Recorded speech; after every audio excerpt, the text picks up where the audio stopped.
It all started on one of those bone-tired evenings at Summit Groceries in downtown Chicago, where I'd been scrubbing floors and restocking shelves for what felt like forever.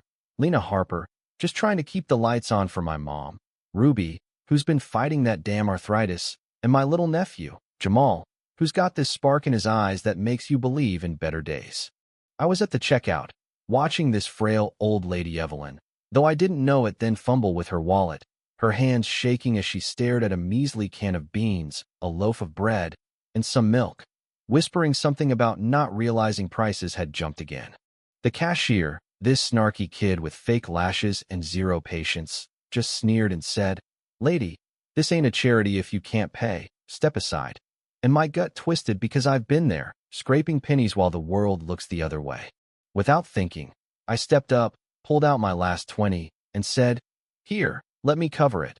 But before the bill even hit the scanner, this heavy handbam slapped it away. And there was Frank Dawson, my manager, red-faced and fuming like I'd just robbed the place, his voice booming. "What the hell are you doing, Lena? This ain't your damn store." He raised his hand again, smacked me right across the cheek hard, the kind that stings deep and echoes in your head, and snarled, "You folks always gotta play hero, huh? Loud, nosy, thinking you're better than the rules." The whole line went dead silent, folks dropping baskets, gasping, but nobody moved, nobody except Evelyn, who slipped out quietly, her eyes sharp now, no tremble, like she'd seen enough. Me? I touched my burning cheek, blood rushing in my ears, and said softly, "She needed help, that's all." But Frank just spat. "Not our problem, and neither are you anymore. You're fired.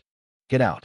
And just like that, I walked into the cold Chicago night, wondering if kindness was just a fool's game in a world built on stepping over people. But life has these wild twists. Turns out Evelyn wasn't some forgotten soul.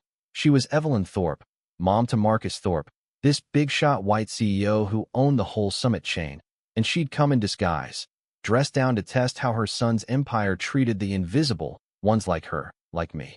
The next day, she waltzed back in that same worn coat, and the cashier blocked her, laughing, "Not you again, go beg elsewhere."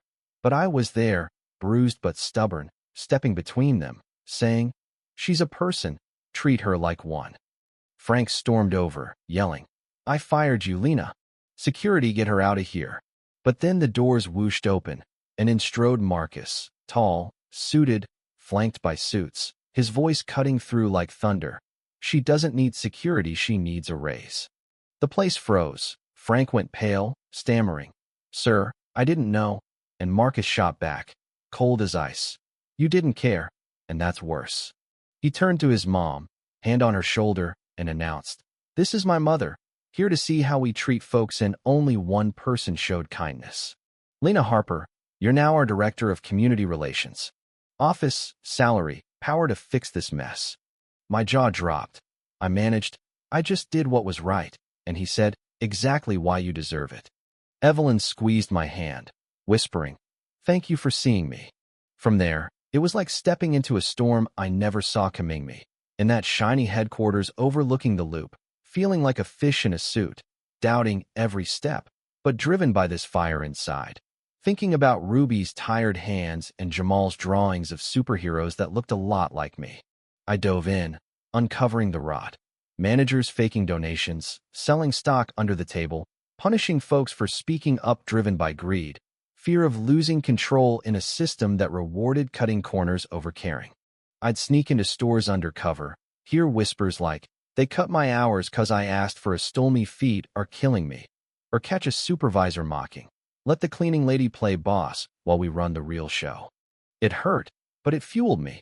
I built reports, held forums where voices poured out, Ronnie with his bad knees, Carla caring for her grandma, and Marcus backed me. But threats started slipping in. Notes saying back off. Emails accusing me of stirring trouble. One night, staring at a photo of Jamal someone sent anonymously, my heart raced. Were they after my family now? Jealous of the change, scared I'd expose their cozy scams? The pushback peaked when I leaked a report. Yeah, I did it. Anonymously, at first sparking headlines about Summit's quiet cruelties, leading to firings, policy overhauls, even pushing for a citywide labor bill in Chicago to protect the overlooked. Board members fought me, one sneering in a meeting, "You're changing too fast. Investors hate emotion." And I fired back, "They hate getting caught more." We went public, Marcus and me at a press conference, owning the mess, promising real shifts like stools at registers, fair pay audits, voices in decisions. The bill passed by a hair, crowds chanting outside City Hall, but not without lawsuits from Big Core claiming it'd kill jobs. Ironic, since their jobs were soul crushers anyway.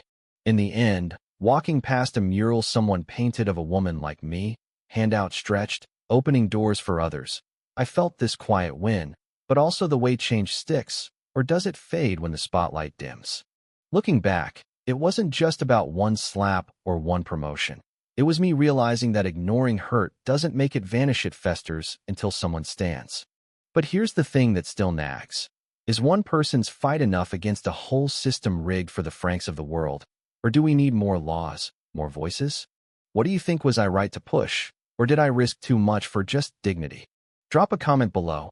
Share your take on justice in your own backyard. Maybe a story from your job or neighborhood. Hit like if this hit home.